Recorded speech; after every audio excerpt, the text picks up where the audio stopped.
Our goal with this project was to improve the efficiency with which we can georeference Sanborn Fire Insurance maps and hopefully eventually other maps in our collection as well to make these maps available to researchers.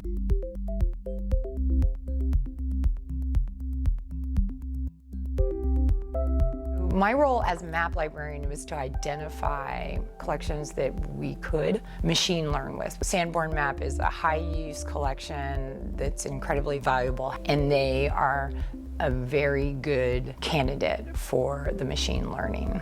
So the Sanborn Fire Insurance Maps are these amazingly detailed maps that were created in order to help the company better understand the risk of insuring properties. They're significant because they did go to smaller towns across the United States. Sanborn Maps have layers upon layers of information from a time period where we really don't have very much data about things like from street names to very particulars about buildings, how they were being used, what materials, and so that they offer understanding of how things have changed through time. So our original vision for this project was to develop an automated workflow for georeferencing the maps in the Sanborn Fire Insurance map collection. And in order to do that, we had to think about what features were present in these maps that we could identify geographic coordinates for, because that's really the key to the whole georeferencing workflow. We're trying to assign geographic coordinates to certain locations within the map image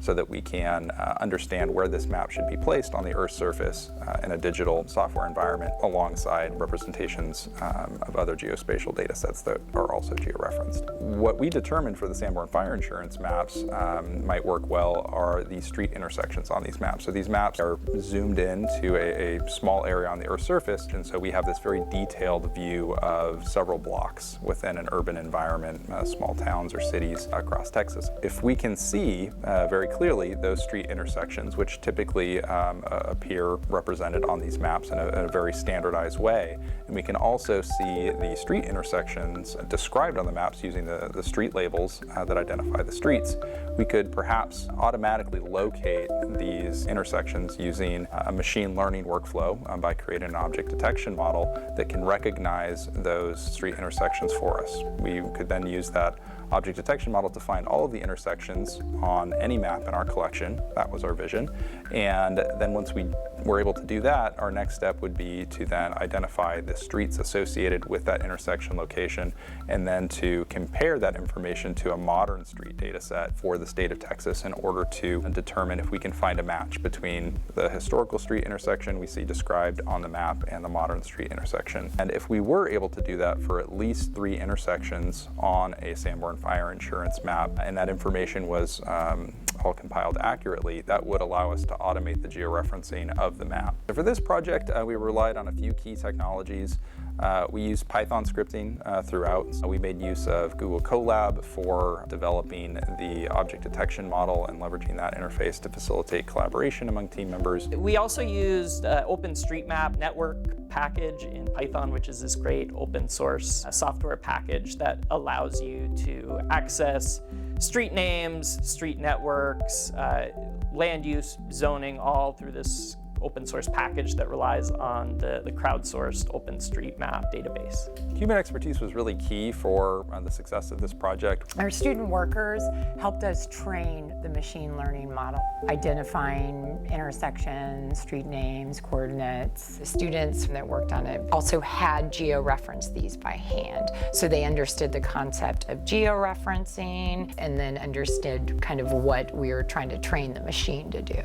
We had a faculty member from the iSchool, Donna Garari, who helped us with creating the original annotations on our Sanborn Fire Insurance maps that were randomly selected from the full collection. She worked with several graduate students who were able to actually build out the custom annotation for us. A really significant milestone was when we were able to train the object detection model for locating street intersections in Sanborn Fire Insurance maps automatically.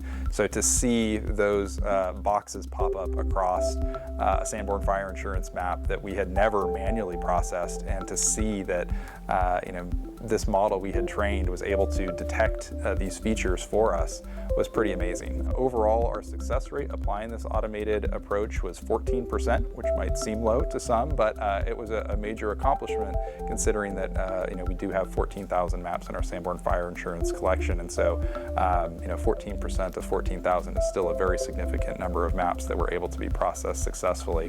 What we have tried to do with this process is improve the efficiency with which we in the libraries can georeference these maps and get them to the stage where the researchers who really just want to dive in and answer their research questions can make immediate use of them without having to learn a fairly complicated process in GIS software, or even if they're already familiar with that, spend the time tediously manually georeferencing materials, which can really slow down the research process. To me, that's a really powerful thing, is breaking down those barriers and really adding data that has existed for a long time, but in a new form that is now hopefully more approachable for a whole set of researchers that may not have been able to take advantage of that rich data before. If this was our only project, it might have taken a couple of months to get to the point where we're at today, but it in some ways makes it even more rewarding to have spent so long on this and